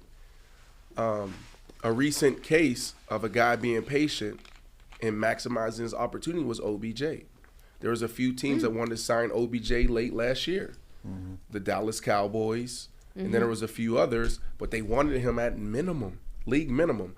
Now, OBJ, I don't think he was 100% ready, but they still wanted to give him the opportunity, like, we're going to lock you in for league minimum for a year or two. OBJ said, you know what, I'm going to sit on the sidelines. He comes back out. The whole football world was kind of shocked that he got this opportunity to make, what is he making, 18 million potentially this year? 15 up to 18. I think Like, it's how? 18, yeah. How? Because he was patient. Why? Because Lamar Jackson's situation, the Baltimore Ravens got desperate, and they came in and took one team. All right, OBJ, we're being pressured by our quarterback to go get you or D-Hop. We're coming after you.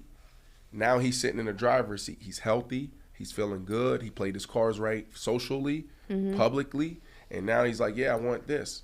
And he got a really good number, above market for him. Some people, I remember, Ashley, I was like, yo, I think you were like, yeah, 10 million might be a lot when we were having this conversation a couple months ago. And that's where everybody was. Excuse my stuffiness. I'm a little congested here. So you got to be patient. If I'm D-Hop, I'm really leaning into what he said on our show and what you keep going back to, Ashley. That's what he believes because he sat back in his right mind and he said, what do I want in this phase of my career? I want, what did he say, Ashley? He said he wanted a chance, a stable really good front office. Okay. He wanted a great quarterback. Yep. I'm trying to remember the third one. And a chance to win a championship. Yes. The championship. Yeah. If I'm him, I'm waiting. I don't see that in New England. So do you think he's just trying to like drudge up interest or not interest, more activity from the teams he actually wants to go to? Absolutely. You saw when he landed in Tennessee, he posted being in a Sprinter van and it said, welcome D-Hop to Nashville, whatever. So absolutely. And he should do that. But what do you do, Ashley, when you're sitting next to Bill Belichick or across from Bill Belichick and Bill Belichick says, we're going to give you $25 million because he's desperate. No other team, everybody else is at 20. Tennessee Titans, Buffalo Bills, the Kansas City Chiefs, they might even be lower than that. What do you do if Bill Belichick says, here go, look at Ashley's face, she's taking the money. I'm not taking it to play in New England. If they, if everybody else is at 20 and Bill Belichick say we're going to give you 25, because Bill Belichick's ass is on the hot seat. No, for me personally. Pause. Is that a pause? No.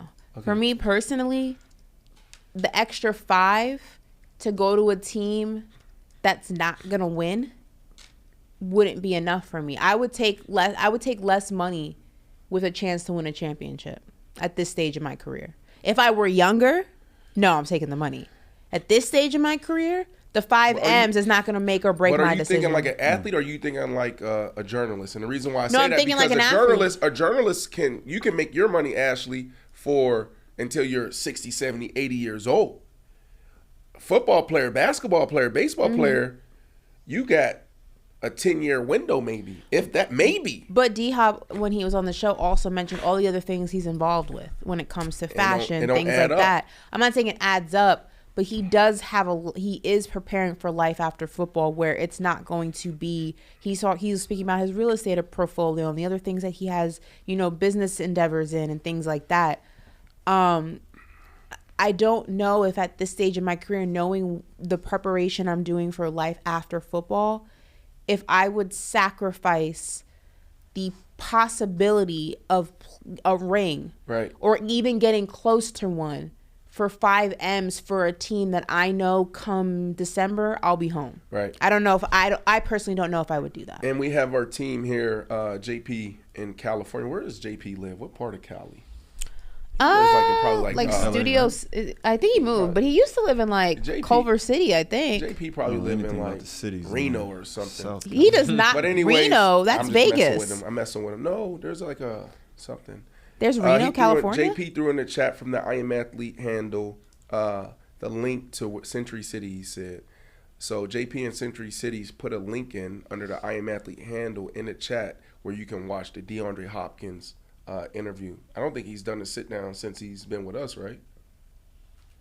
No. I haven't seen him anywhere. There you go. All right, so D-Hop, what, you got something? Yeah, I just wanted to point this one thing out. As an active player, he's second as a leader in receiving yards at 11,298 behind Julio Jones. Go to a place where you can win a ring. Yeah, go do it. So where you want? He goes to Kansas City. It's over. What about the Cowboys? I mean, I would love him in Dallas. Why wouldn't they sign him? And what's the problem? I don't know. Jerry's 95 years old. I don't know what's going on. I think they said something about just signing who's the Archer. Oh, I like Archer. Yeah, I like him. I think they said they moved away from D-Hop because of that. So listen, he goes to Kansas City. He's winning a chip. It's Kansas City. Ooh. Well, look, speaking of Kansas City, we got one more NFL story. Jamar Chase, Bengals wide receiver, he doubled down on his claims that Joe Burrow is the best player in the NFL. And, of course, his comparison will always be Patrick Mahomes. But we got a clip of as he should. Right, what is he going to say? His conversation with media after practice this week. Asked about the number one player in the NFL, with very little hesitation, you said Joe Burrow. Everybody knows that, yeah. That's easy. MVP. He said Pat. Who said Pat? Joe. Pat who? All right, like when we compare both of these quarterbacks, right? Like from a talent standpoint, I really feel like there's no drop off. Like I want to know what your thoughts are on Jamar Chase's comments. But do you think it's really only come down to just rings at this point to determine who's better? Like, is there really that much drop off between the two? There definitely is a drop off, bro. Really? Like, yeah. Well, from what I know, I don't think it's even a debate that Mahomes have the liver arm. I don't think there's a debate that Patrick Mahomes is up there with the greatest of all time when we talk about throwing the ball. From a competitive standpoint, I would say that it's equal. Two guys that want to win. Mm-hmm. From an IQ standpoint, I don't know because I'm not in that locker room. I'm not watching film with these guys. I would say at this phase of Joe Burrow's career, he may have a higher IQ than Patrick Mahomes did, right? Remember when Patrick Mahomes won his first Super Bowl, he said I could barely read coverage. Mm-hmm. So I would give Joe Burrow the nod there. The coolness factor, I may give Joe Burrow the nod there. I mean, am I off there, Ashley? No, that's cool? No, I think that's inaccurate. Pat's cool too. I think that's accurate. Well liked. Mm-hmm. But Joe Burrow's there. Playmaking ability.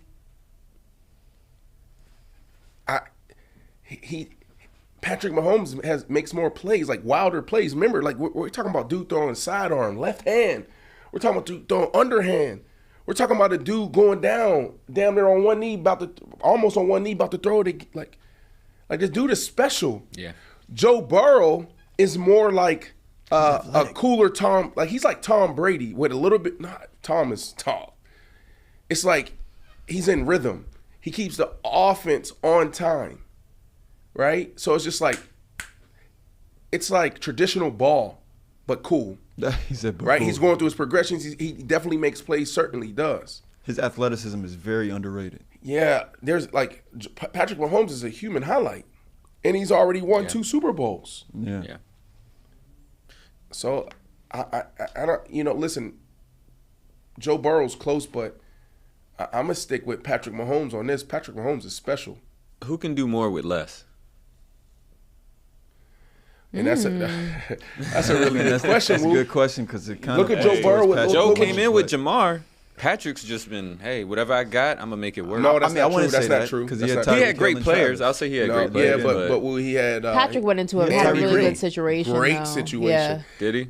Yeah, Joe I Burrow. think I'd have to say Joe Burrow only because we've seen him do it. No O-line. Right. No knock to No Patrick O-line. Mahomes. Good It's point. not his fault he got drafted into a really good situation, but we haven't seen him in that predicament. You know what I Yeah. mean? Like I've never seen him without to have to make, lemonade out of lemons. You know, I've never seen him in that situation. So I have to say Joe Burrow. Yeah, he because had a good I've point. The physically O-line. seen it. Right. Joe Burrow was getting killed his first season. Yeah, every season. So, yeah. Yeah. Didn't he have like 50-something sacks? What's their record? Something like that. Joe He got Burrow's sacked what? the most of 2-1 or 3-1 versus Patrick Mahomes. Well, he just lost for the first time. Yes. Just this Can past. you look that up? Yeah. I think it's 2-1 or 3-1. The only thing Joe Burrow's missing is a ring. That's it. He has to win it. He has to win a ring to be in this conversation. I'm not even going to spend time in the future debating. I would never debate this. I'm done forever. Yeah, I got 3-1. It's 3-1. That's awesome. And look, that's a big deal. But your boy in KC has 2 rings. Yeah, listen, there is no argument until Burrow wins one. What if Patrick Mahomes? Jamar Chase is doing what he's supposed to do. Right. What if Patrick Mahomes actually wins another ring? Well, that would be impossible. I was going to say, but head-to-head matchup, Joe Burrow continues to excel. That won't make any sense. Well, in regular season, it can happen. Playoffs, maybe they won't meet. Well, let's say regular season, we look up. Joe Burrow's 5-1 against Patrick Mahomes, 6-1 against Patrick Mahomes, but Patrick Mahomes has 2-3 rings. Does that change the conversation? It's interesting. It is an interesting one. It is very Joe Burrow's interesting. that guy, man. Joe Burrow's I'm that a big guy. fan of Joe Burrow. I love him. And I love their relationship. Hopefully we go back to Cincinnati when we're on the go. We had an opportunity to go there. I said this a few times on the show last year. We sat down and had lunch with them or breakfast before we went out to practice. So it was myself, Pac-Man Jones, and we were sitting there with all the receivers and Joe Burrow. And it's just legendary, right? Just to see how humble they were, but confident at the same time. You know, no ego, and that's what you need. I love how they fight for each other and keep up for each other, like take up for each other. Hopefully they keep T. Higgins as well. It's going to be interesting to see over the next couple of years how they keep this thing together. Joe Burrow's going to get a big deal. You got T. Higgins that's due for a contract, and also Jamar Chase will probably get paid next year. So how are they going to keep this whole team together? That is the question, and that is time. That's time. That's time. We enjoyed the show today. Did we get 105 minutes? Absolutely. Yeah, for sure. 105 minutes. Paper route. We love you guys. Faction Talk Sirius XM, Channel 103. We're on YouTube every single day. Continue to rock with us. We got so many things coming up over the next couple of months. We will be bringing back the weekly show. So we're in a very throttling position. We're in a very, I would say, it's not off season. It's like a long bye week. Long bye week. Extended bye week. It's a long bye week. We're gearing up. We got some cool things that we're doing over there. On the Go is dope. Yeah. Ashley cool. Nicole Moss. I'm trying to get Ashley to do some one-on-ones during football season.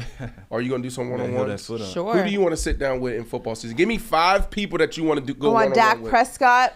Oh, that's too easy. Yeah. All right, so Dak one-on-one. I want. Oh, I know. Tua. Mm-hmm. I want Cooper Kupp. Interesting. Mm-hmm. I want. What about the kid in Baltimore? Lamar Jackson. Yeah. And I think I'm going to go. You know who I'd really be interested in talking to? Darren Waller. Yeah. Yeah. Interesting. For sure. There we go. And that is the show. Brandon Marshall, Ashley Nicole Moss. Happy Father's Day to all the dads out there. Enjoy your Father's Day weekend. Hope it's a nice chill. What do dads like on Father's Day? Can we stop this shot? Ashley's foot just all propped up and banged up. Like, dang. Can we like go? She's whatever. Are you on IR? Or are you? If I was on IR, I wouldn't be here. Okay, you're right. But anyway, happy Father's Day to all the dads out there. You guys do an amazing job as well. All the dope dads out there, including mine. And we'll see you guys next week. Love.